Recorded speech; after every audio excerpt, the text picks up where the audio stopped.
This is a react course. यहाँ पे मैं आपको एक बहुत ही शॉर्ट समरी दूंगा रिएक्ट की, और रिएक्ट किस तरीके से आप लाइक कि शायद से 1 या 2 घंटे की वीडियो बनेगी, आप इसमें रिएक्ट सीख सकते हैं।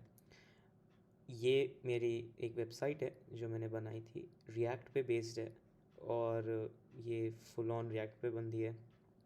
हम देख सकते हैं अच्छी लग रही है। लेकिन रिएक्ट पढ़ने से पहले हमें जानना पड़ेगा रिएक्ट है क्या। तो रिएक्ट को अगर समझा जाए, समराइज़ करा जाए, तो it's a JavaScript library for building user interfaces. उनकी डॉक्यूमेंटेशन पे ही लिखा हुआ है ये। डॉक्यूमेंटेशन बहुत अच्छी है, बट मतलब इसमें कुछ चेंजेस हुए थे। पहले ये क्लास बेस्ड व्यूज़ पे चलती थी, अब ये फंक्शन बेस पे चलती है। तो function is the future of React, and it's not yet that much written in its documentation. So इसको समझने के लिए थोड़ा बहुत वीडियोस देखनी पड़ती हैं। सो एक लाइब्रेरी क्या होती है, उससे पहले तो ये जानना बहुत इंपॉर्टेंट है कि ये लाइब्रेरी क्या होती है। It's not a framework, it's a library. Framework और लाइब्रेरी में फ़र्क ये है कि फ्रेमवर्क में जो सेट ऑफ रूल्स होते हैं, जो सेट ऑफ कमांड्स होती हैं, वो उसके स्पेसिफिक होती हैं। React is a library that is build on top of your HTML and CSS। वो आपके बेसिक स्ट्रक्चर को चेंज नहीं करती है, बस आपके बेसिक स्ट्रक्चर को लिखने के तरीके को चेंज कर देती है कि किस तरीके से वो लिखा जाएगा, जिसकी वजह से रिएक्ट का जो कोड होता है, रिएक्ट के जो वेबसाइट्स होती हैं, वो फास्ट हो जाती हैं, बिकॉज जिस तरीके से स्ट्रक्चर्ड होता है वो चेंज कर दिया गया है। सो रिएक्ट के अंदर ऐसा क्या खास है, उसको समझने के लिए ये सबसे इम्पॉर्टेंट चीज़ है जो कि रिएक्ट को चेंज करती है, जो कि है डॉम। अगर आपने वो पढ़ा होगा जावास्क्रिप्ट, तो आपने डॉम के बारे में ज़रूर पढ़ा होगा। सो डॉम क्या होता है? डॉम बेसिकली आपका ये कोड होता है जो कि रिटन होता है HTML में, जो कि HTML और CSS में रिटन होता है, जो कि आपका ब्राउज़र पढ़ता है, वो इंटरप्रेट करता है, और हर लाइन को वो पढ़ता है, और उससे रिजल्ट जो भी होते हैं उसको वो प्रिंट करता चला जाता है। सो ये लाइन पढ़ेगा, इस लाइन से जो भी रिजल्ट आएंगे वो प्रिंट कर देगा, देन सेकेंड लाइन पढ़ेगा, उससे रिजल्ट आएंगे वो प्रिंट कर देगा। So this is your DOM. जो आपका रिएक्ट होता है उसके अंदर दो डॉम्स होते हैं। एक होता है ब्राउज़र डॉम जो आप देख रहे हो, और एक होता है वर्चुअल डॉम जो कि बेबल से बनता है। Babel is also a built in library in React. ठीक है, ये याद करने की ज़रूरत नहीं, बस पता होना चाहिए कि होता क्या है। सो वर्चुअल डॉम का मतलब क्या होता है कि ये डॉम आपके ओरिजिनल डॉम से कनेक्टेड रहता है। ठीक है, ये कनेक्टेड होता है, लेकिन अगर कुछ भी चेंजेस होते हैं, फॉर एग्जांपल कोई भी यूज़र क्लिक करता है, कोई भी यूज़र ड्रैग करता है, ड्रॉप करता है, स्क्रॉल करता है, तो सबसे पहले उसका जो चेंज होगा, सबसे पहले वो चीज़ कहाँ पे पता चलेगी कंप्यूटर को कि ये चेंजेस हुए हैं, वो वर्चुअल डॉम को पता चलेगी। वर्चुअल डॉम उसके हिसाब से कुछ सेट ऑफ कमांड्स सोचेगा, कुछ सेट ऑफ कमांड्स करेगा, और फिर आपके जो शो होगा आपके ओरिजिनल पेज पे चेंजेस क्रिएट करेगा। अब इससे फ़ायदा क्या होता है? इससे एक एक्स्ट्रा लेयर लाने से आपकी रीलोड्स नहीं होते हैं। अगर आप कभी भी मेरी वेबसाइट भी देखोगे और आप दूसरी वेबसाइट्स देखोगे तो रीलोड्स होते हैं, लेकिन इन सब की वेबसाइट्स में जो भी रिएक्ट से बनी होंगी उन सब में रीलोड्स नहीं होंगे। फॉर एग्जांपल मैं अगर यहाँ पे देखो एक पेज से दूसरे पेज पे जाता हूँ, सो वो रीलोड्स नहीं होते हैं। सो रीलोड्स नहीं होते हैं, उसका सबसे बड़ा रीज़न यही होता है कि रिएक्ट जो होता है वो कभी भी आपके डॉम को चेंज ही नहीं होने देता, क्योंकि कभी भी चेंज रीलोड्स तभी होते हैं जब आपका डॉम चेंज होता है, जब ब्राउज़र को कुछ सेट ऑफ हम नए सेट ऑफ कुछ कोड्स देते हैं ताकि वो उसे पढ़ सके, तब ही रीलोड क्रिएट होता है। लेकिन जब रिएक्ट में तो एक वर्चुअल डॉम होता है, सो मेन डॉम में कभी भी वो चेंजेस क्रिएट ही नहीं करने देता डायरेक्टली। पहले वो वर्चुअल डॉम में क्रिएट होंगे, फिर मेन डॉम चेंज होगा, तो वो रीलोड इफेक्ट क्रिएट नहीं होता है। वो क्या करता है, सिर्फ कुछ पार्ट्स जो होते हैं कोड के, लाइक कुछ पार्ट्स होंगे उनको चेंज कर देगा, बाकी पार्ट्स को सेम ही रहने देता है, जिसकी वजह से रीलोड्स नहीं होते हैं। सो ये बहुत इंपॉर्टेंट था। क्या इंपॉर्टेंट था? फर्स्ट पार्ट की पहले कोड होता है, कोड में कोई भी चेंजेस होते हैं तो सबसे पहले वो वर्चुअल डॉम में होते हैं। देन वर्चुअल डॉम में जो चेंजेस क्रिएट हुए, उस चेंजेस को देखते हुए रिएक्ट मेन डॉम से कहेगा कि अच्छा ये पार्ट चेंज कर दो, सिर्फ इतना सा पार्ट चेंज कर दो, पूरा चेंज करने की ज़रूरत नहीं है, जिसकी वजह से रिएक्ट कोड्स जो होते हैं वो फास्ट हो जाते हैं, बिकॉज वो प्रोसेसिंग टाइम को कम कर देते हैं। सो ये बात रही कि रिएक्ट क्या होता है।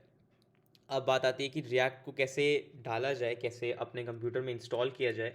सो उसके लिए आपके पास दो तरीके होते हैं। एक होता है यार्न, एक होता है आपका npm. So we will do npm because वो ज़्यादा इजी रहेगा और बहुत ही ज़्यादा, मैं कह सकता हूँ, यूनिवर्सल रहेगा.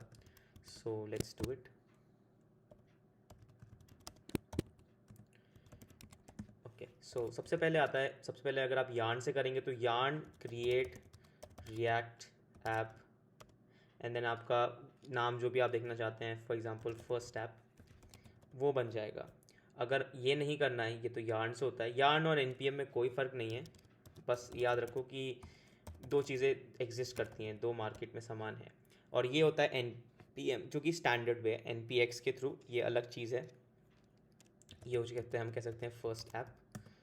सो ये npx रिएक्ट ऐप आपका पूरा एक रिएक्ट बॉयलर प्लेट क्रिएट कर देगा. ये मैक में थोड़ा फास्ट होता है, बाकी सब कंप्यूटर में अगर स्लोली भी हो रहा है तो होने देना, बिकॉज ये थोड़ा स्लो होता है. इसको लोड होने दो. ये देखो, ये बंच ऑफ बॉयलर प्लेट्स और bunch of libraries, bunch of codes वो आपके प्रोजेक्ट में इंस्टॉल करता है and it's done. cd first app. अपना बताना कितनी देर में हुआ, मुझे चेक करना है.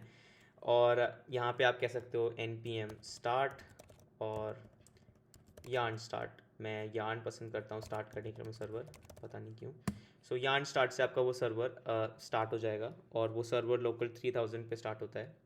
और ये आपका रिएक्ट का फर्स्ट कोड होता है जो कि ऑलरेडी रिटन होता है. ये बॉयलर प्लेट के साथ आता है और इसी के साथ आपका रिएक्ट प्रोजेक्ट बन गया है. अब अगर इस प्रोजेक्ट को आपको अपने उसके अंदर लेके आना है, so what you can do is, आप मैं तो उसमें हूँ तो आप कोड डॉट कर सकते हैं, उससे चल जाएगा, बट मैं इनसाइडर चला रहा हूँ. ये VS कोड में खुल जाएगा. और VS कोड में अगर आप देखोगे, सो ये कोड, इसमें बहुत सारे पार्ट्स हैं, नोड मॉड्यूल्स हैं. ये मॉड्यूल्स क्या हैं, ये डिफरेंट सेट ऑफ, समझ सकते हो आप, ये डिफरेंट सेट ऑफ कोड्स हैं जो कि आपके रिएक्ट ऐप को वर्क कराते हैं, जो कि आपके रिएक्ट ऐप के ऊपर वर्क कर रहे होते हैं. सो ये तो ये चीज़ हो गई, इसको ज़्यादा देखने की ज़रूरत नहीं होती. मेन काम यहाँ पे होता है, यहाँ पे इंडेक्स होता है, ऐप होता है, then you have a bunch of thing. ठीक है, जो समझने की बात है रिएक्ट में वो ये है कि रिएक्ट क्या करता है, इसको इसको हम कहते हैं JSX. ठीक है, JSX एक बहुत ही अच्छी चीज़ है जो कि क्या कहती है, अगर आपको कभी कोड देखना हो कभी भी रिएक्ट का, अगर आप देखोगे सो वो इस तरीके से दिखता है. देखो यहाँ पे ऊपर देखोगे तो ये ऊपर है जावास्क्रिप्ट, और नीचे आओगे तो ये फंक्शन है, और इसके नीचे आएंगे so we will see HTML.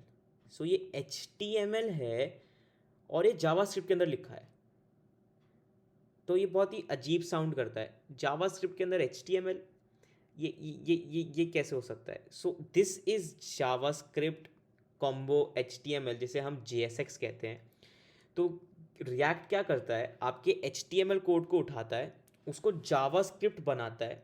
उस जावास्क्रिप्ट को बनाने के बाद, मतलब आपके इस जावास्क्रिप्ट कोड को उठाने के बाद, वो JSX कोड को बनाने के बाद बेबल को भेजता है.